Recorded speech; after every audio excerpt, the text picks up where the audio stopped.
Hey darlings, it's Kira Joel. I had a workshop about pleasure the other day. One of the things that came up was how hard it can be to receive pleasure at times.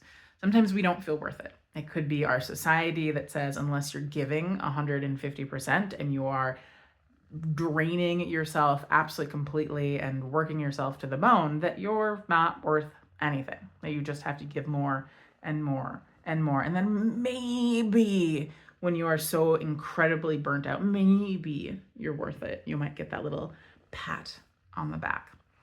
And a lot of times when we grow up, we might feel like, well, I'm not getting the love and support and connection that I need, so maybe I'm not worth it. We might internalize that and think it's about me, and it's not.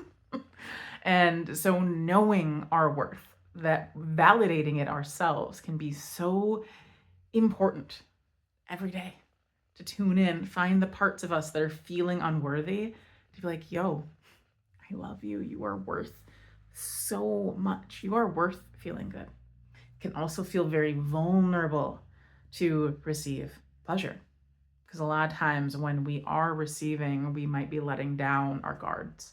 We might be letting down our walls, and that we're inviting somebody in to see us in a more vulnerable state. And that can be terrifying, especially if we have not been in relationships that are healthier.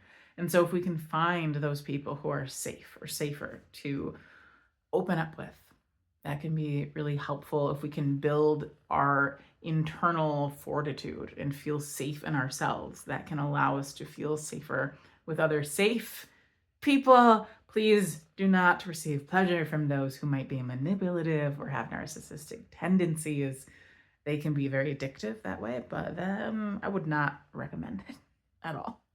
And another way that can make it hard to receive pleasure can be all of these shoulds, feeling like we should look a certain way, that we should behave a certain way, or that our bodies should behave a certain way. And so if you look at spicy media, there are so many misconceptions and things that are not, they don't really fit reality. So a lot of it can be very male centered.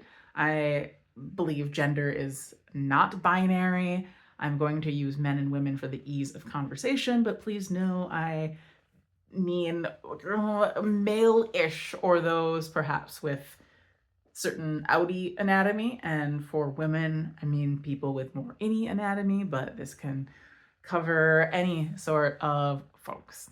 And anyway, so a lot of that media is more male-centered, and it goes more on the male arousal system, because a lot of times it can be a very quick excitement period, a quick, they're ready generally a lot faster than women can be. And so if you watch even movies, or especially the spicy media, it might be zero foreplay. It might just immediately be insertion and pounding and a lot. And that can be visually exciting for some people to watch, but that they might think, oh, this is how it's supposed to be. That it's supposed to be, I am ready right away, and I am ready for very vigorous activities. And I'm also supposed to arrive very quickly, within 30 seconds of just a lot of vigorous motion. And most people, most women, it takes maybe 14 minutes on average, and it actually can take us 20 minutes to be fully ready. So men and women have very similar anatomy, it's just structured differently.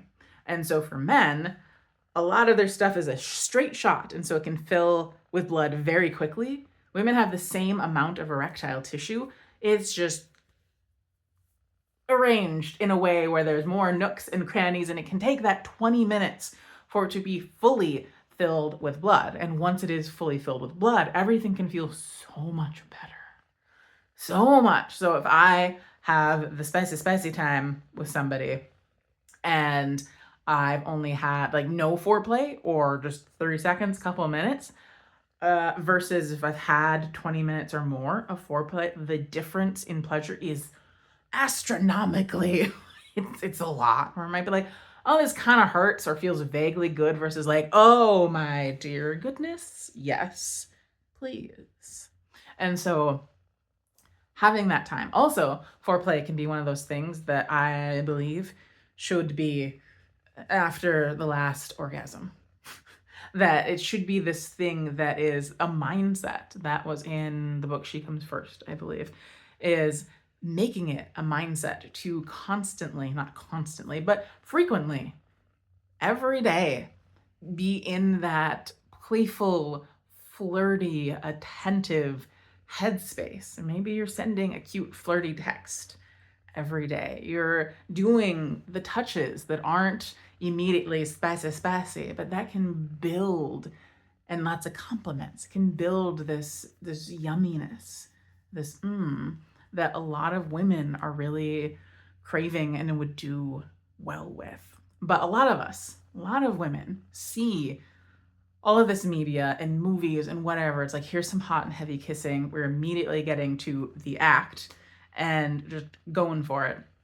And we might feel like, but that, like, maybe if there's new relationship energy going on, that can happen. Or if there's people who have spontaneous desire, that can happen. But for women who have responsive desire, where it can take time for this to build, we can feel so much shame and confusion and just being like, well, maybe I'm not really worthy of receiving because my body doesn't react the way that theirs do.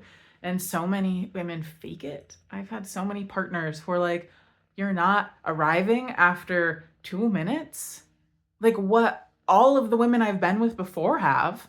Like, what's wrong with you? And a lot of people tie their ego to, can I make this person arrive? And all of that pressure can be terrible and we can feel so unworthy. I mean, I felt that way absolutely because I've had more than one partner say, all of my partners before had no issues what's going on. And I would be like, okay, I know the numbers, I know the stats, I'm actually more within a normal range, but based on what you're saying, maybe there is something really wrong with me and I shouldn't worry about pleasure. Like, I guess I just don't get to receive it because there's something wrong with me. I'm too much effort. I'm too difficult. And no, that's a lie. I am not. And even if a person takes more time than that, they are still absolutely worthy of pleasure. And all of it, all of these misconceptions, all of the ways that it's portrayed doesn't serve people. And even for men, having foreplay, having things be longer and having a deep, beautiful connection can make sex so much better for them as well. And so I really encourage people to learn more about slowing it down and getting into this, that it's a mindset, that having that flirty connectedness is what can make the difference between people feeling like roommates versus partners or play partners.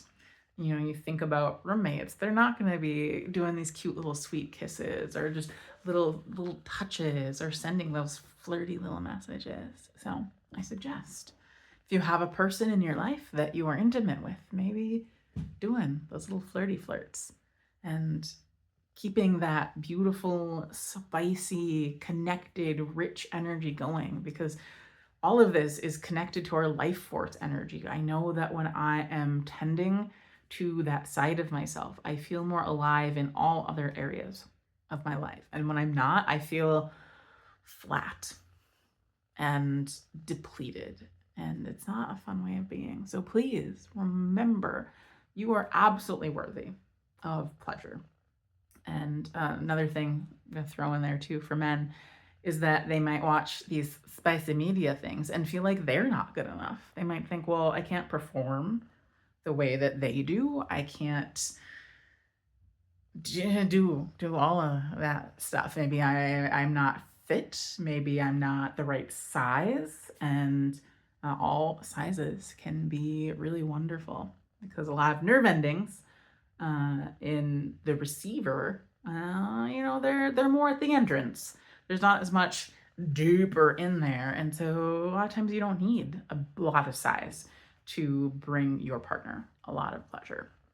And then also a lot of these guys might be just abnormally able to keep going, or could be, the magic of editing or different things like that. And so, the average guy does not need to be a certain size and be able to go for an hour and all of these things to be also worthy of pleasure and of connection and all of that stuff. So, yeah.